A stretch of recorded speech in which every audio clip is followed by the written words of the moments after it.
Nay, ano naman ang pakiramdam mo ngayon na Jessica Soho ka na? Hindi naman ako artista. Artista na, Nay. Mapapanood ka na po. Ka na. Oo. Madaling magtampo, pero Madaling suyuin. suyuin. Oo. Bihasa ka talaga Pag manuyo. ginaganon mo lang, gaganon ha. Oo. Eh paano tayo pag sabay sila nagtampo, paano mo susuyuin pareho sabay? Pag ginanya mo, sabay halikan, kaliwat ka na. Sa'yo ko lang nakita na sa isang compound, ito yung mother house, dalawa asawa, tapos lahat ng bahay na nakapaikot, bahay ng mga anak mo. Parang ngayon lang nangyari talaga. Po, nagmana sa ama ito. 4 asawa. Ayun, tatay niya, 4 po. 4 naman ang asawa. Oo. Talo ka tay, kulang ka pa ng 2. Hindi, marami rin pero hindi sinama. Marami ring asawa si tatay. 2 lang talaga yung pinagsama niya sa bubong. Oo. Ilan yung asawa talaga ni tatay na hindi pa niya isinama? Hindi mabilang. Ha? Hindi mabilang. Hindi mabilang. Isawa niya. 2 talaga yung pinagsama niya sa bubong, kayo at saka yung isa. Pero may 2 pa na hindi na niya inuwi. Hindi, 4 yung inaano niya, liniligawan niya. Ay, may 4 pa. Kung nagkataon na naisama ni tatay, ay baka isang barangay talaga kayo. Ano? Nay, tanong ko sa'yo, gaano mo talaga kamahal si tatay? Si tatay naman, tay, hanggang kailan magmamahal yung loko-loko mong puso? Pa rin nagbabago. Matikas pa rin. Ay, Nay, good morning. Kumusta ang bagyo dito, tay? Malakas din. Malakas din. Ubos din ng mga daon-daon. Oh, mga saging, bali-bali din eh, no?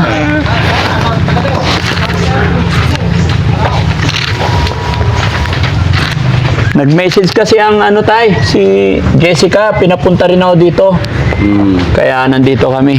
Pero tayo yung isang asawa nyo, nandyan din siya ngayon. Nandun sa palengke po. Ano sa palengke? Anong oras dating? Mga araw na po yun. Sasalubungin ko pa siya. Sasalubungin. Ba't nandiyan ka, Nay? Upo ka po dito, Nay. Para hindi ka nahirapan, Nay. Tayo ka, Nay, para maganda. Hindi, okay naman, Nay. Dito nga, Nay. Tay, pwede ba atras ka konti para pantay kayo ni tatay? Ayan. O, dito, Tay. Para tabi. Oo, tabi kayo. Opo. Ayan.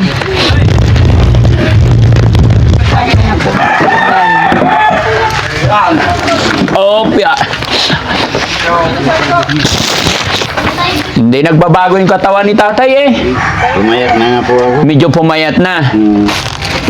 Oo. Hindi nakakatulog, hindi nakakakain din. Ba't ka naman hindi nakatulog tay? Ako rin. May sakit siguro ako dahil sabi ng doktor, ganyan lang ang talagang may sakit, sabi niya yung doktor. At saka gawa rin ng nagkakaedad tay. Ano po? Importante, masaya. Opo. Talagang maganda yung ni tatay, no? Pati si nanay. Always naka-smile si nanay.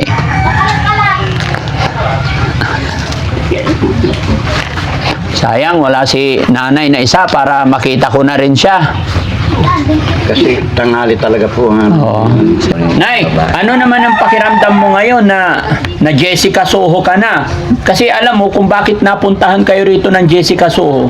Dahil nung unang in-upload namin kayo, napanood nila yung video natin, kaya sila nakarating dito. Anong pakiramdam mo ngayon, Nay? Sikat na po kayo. Maganda. Hindi naman ako nakalaano doon. Artista na. Ha? Hindi naman ako artista. Artista na, Nay. Mapapanood ka na po. Mapapanood ka na. Oo. Ikaw talaga. Saka sabi ng mga tao, Nay. Kaano ka na sa kwan, kahit saan. At saka, Nay, alam mo ba sabi ng mga tao, yung unang asawa ay napakabuting tao, mapagpakumbaba at mabait, sabi nila eh. No? Although sabi ni tatay, mabait din siyempre yung asawa niya isa. Magtampo eh. Madaling magtampo, pero Madaling suyuin. suyuin. Oo. Bihasa ka talaga Pag manuyo. ginaganon mo lang, gaganon mo na lang. Siyempre, konting salita lang. Di, siyempre, lumalamig din ang Lumalamig ko.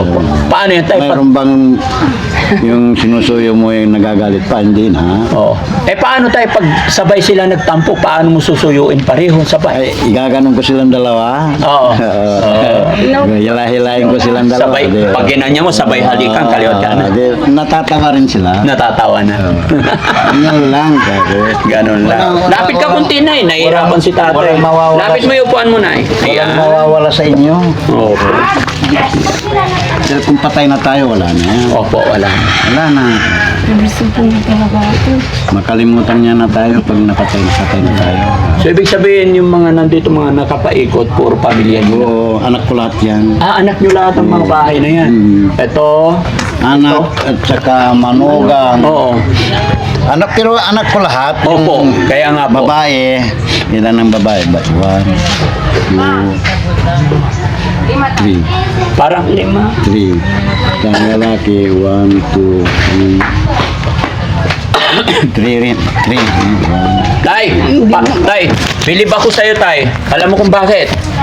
Sa'yo ko lang nakita na sa isang compound, ito yung mother house, 2 asawa, tapos lahat ng bahay na nakapaikot, bahay ng mga anak mo. Ito. Parang ngayon lang nangyari talaga. Po, nagmana sa ama ito. 4 asawa. Ayun, tatay niya, 4. 4 naman ang asawa. Oo. Halo ka, tay, kulang ka pa ng 2. Hindi, marami rin pero hindi sinama. Marami ring asawa si tatay. 2 lang talaga yung pinagsama niya sa bubong. Oo. Ilan yung asawa talaga ni tatay na hindi pa niya isinama? Hindi mabilang. Ha? Hindi mabilang. Hindi mabilang. Isang na kanya. Sa palagay mo, yung mabibilang mo lang, yung pagkakaalala mo, ilan na naging girlfriend ni tatay o asawa? 4. 4 din. Ay talagang May kalima yung sinain mo. Ang asawa niya. Ay, 2 talaga yung pinagsama niya sa bubong, kayo at saka yung isa.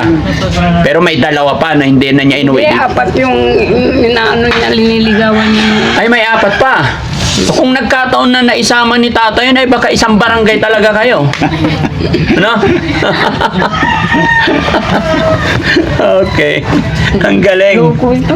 Ha? Loko ito nung bata kasi. Loko si tatay nung kabataan niya. Bata.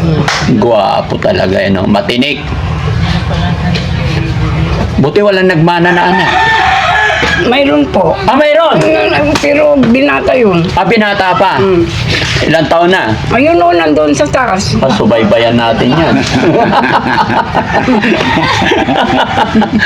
Ayan, mga anak niya lahat yan, mga kababayan. Sabi ni tatay, lahat ng makikita po ninyo dito, mga apo, mga anak. Dahil itong compound na to, lahat ng makikita niyong bahay ay bahay ng mga anak ni tatay. Ilang taon ka na ulit ngayon, tay? 73. Matibay pa. Pero tayo matanong ko yung edad na 73, sa gabi, gumagana pa. Wala na po. Wala na talaga. Puro yakap na lang. Oo. Kung gusto mo umalik, halik-halikan mo ng gano'n. Oo. Gano'n lang. Hindi, matulog ka na. Dahil wala na rin Wala na mangyari. talaga. Sayang kung hindi ka na matulog. Wala ka naman magagawa. Isip na lang, no? Opo. Mag-i-imagine ka lang gano'n. Opo. Pero hindi naman yung asawa mo nang minamagin mo na, yung sa iba na. Patay! Kayakap mo yung asawa mo. 2 sa gabi, 2 katabi mo tayo. Oo. Pero iba pa rin ang ini-imagine mo. Oo. La. Siyempre, nasa tabi mo na siya. Oo. Nagbago na ka, matanda na. Nagbago na, nay. Lahat naman ng sabi nga nila, ang kabayo, pag bata pa, takbo, sige.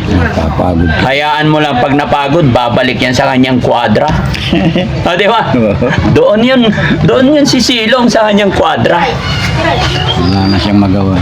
Sige tayo, no? Hintayin na. Naalala ka niya kahapon eh. Naalala ka niya kahapon. Naalala? Oo, kaya pala. Kasi di may masabi si Boss Frankie. Oo. Si Boss Frankie. Kala ko sila, kayo, kala ko isang ano yan. Ay, hindi po. Okay lang po yun, tay. Bakit? Paano nila nalaman ito, Kato?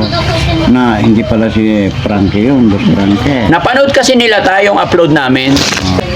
May dala pa akong bulaklak. Oy, ay, siyempre, binigyan mo silang 2 tay. Oo. Siyempre, parehas. Hmm. Walang labis, walang kulang, no? Pantay. Wala, Ako lang. Diyan mo. Nay, tanong ko sa'yo, gaano mo talaga kamahal si tatay? Mahal na mahal. Mahal na mahal. Hanggang kailan? Hanggat hindi ako mamamatay. Hanggat may buhay. May buhay. Si tatay naman, tay, hanggang kailan magmamahal yung loko-loko mong puso. Hanggang sa cancer, Sabi niya, hanggang sa kamatayan. Hanggat kamatayan, talagang dalawa yung mamahalin mo. Oo. Pero tay, Hindi mawawala yan. sabi ni nanay, nung kalakasan mo, hindi lang 2 hanggang 4. Pero ngayong matanda ka na, ilan talaga? 2 na lang. Silang dalawa. Silang 2 na lang. Oo. Niyayakap ko sila sa gabi. Mm-mm. Pag nakaganon ako, diyakapin ko siya. Nandyan ako sa kabila. Hindi, noon. Ngayon, kahit wala nang yakap-yakap dahil matanda na tayo. Oo, Wala nang silbi yan. wala na. Pagmamahal na lang para sa mga anak, no? Oo, pinapahirapan lang natin ang sarili natin. Okay. Ang pagmamahal natin sa mga anak. Opo. Para makasama lang natin mga anak natin. O, sige tay, hintayin na lang natin, no? Pero- Salamat po. Relax lang po kayo dyan, tay, nay.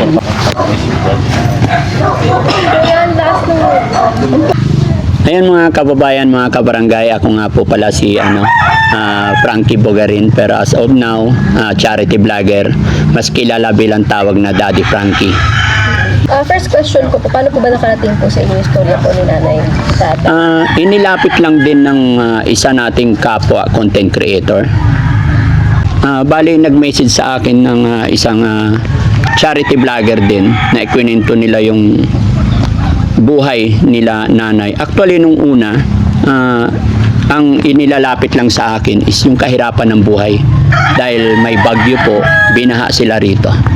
Hanggang sa nung in-interview ko sila tatay tsaka si nanay, naikwento nila sa akin yung totoong buhay nila na sa loob ng isang bahay is 2 pala yung asawa ni tatay. At doon ko nalaman kung gaano karami yung kanyang mga anak. Ano yung reaksyon mo? Ano yung pumasok sa isip? Parang naging kwela yung usapan namin kasi sa part ko kasi talagang first time kong maka-encounter ng ganoong kwento kasi although may nakikita tayo na ganun pero nagkakaroon ng asawa pero hindi sila magkasama, pero sa kwento ng buhay ni tatay talagang andyan yung, hindi ko alam kung sasabihin kong maging proud ako pero hindi dapat pamarisan, pero napabilib ako kay tatay kasi sa dami ng anak niya na-manage niya at napagsama niya sa isang bubong yung 2 nanay, 2 niyang asawa. Yun, yung iba natuwa pero mas marami yung nagsasabi na parang sabi nila na hindi maganda yung ginawa ni tatay, kawawa yung unang asawa. May mga nagsasabi rin na, Daddy Frankie, parang may mas deserving pang tulungan. Okay. Pero syempre, para sa akin, hindi ko naman kasi sinadya at hindi ko alam na ganun yung kwentong mapupuntahan namin. Ang purpose lang ni Daddy Frankie is tumulong sa kanila. Dahil nga po baha.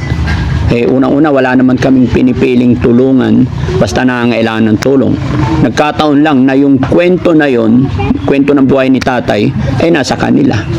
Ngayon kasi syempre matatanda na sila. Di ba? Ang opinion ng karamihan kasi hindi sila sang-ayon sa ginawa ni tatay. Di ba? Hindi sila sang-ayon sa ginawa ni tatay. Pero sa akin, sa edad nila, ano't ano man ang sasabihin ko, tapos na eh. Sabi nga ni tatay, parang magkakapatid na sila as of now. Kasi matatanda na sila. So ang ipinayo ko na lang kay nanay, kay tatay, alagaan na lang nila yung health nila para mas mabantayan pa nila yung kanilang mga anak, mga apo. Yun lang. Okay. Ano po yung mensahe niyo dun sa mga nagko-comment na mga hindi maganda online? Sa mga nagko-comment naman na hindi maganda, maaaring may point din sila dahil gaya na aking sinabi, pangit nga po. Hindi nga po pwedeng sabihin na magandang ehemplo pamarisan. Pangit. Pero wala eh. Talagang nangyari na. So, ipag-pray na lang natin sila nanay, tatay, pati sa mga pamilya nila na maging maayos ang lahat. Pero hindi ko po sinasabing gayahin, tularan dahil hindi po talaga maganda. Okay na, thank you. Oh, thank you, thank you. Thank you, ma'am.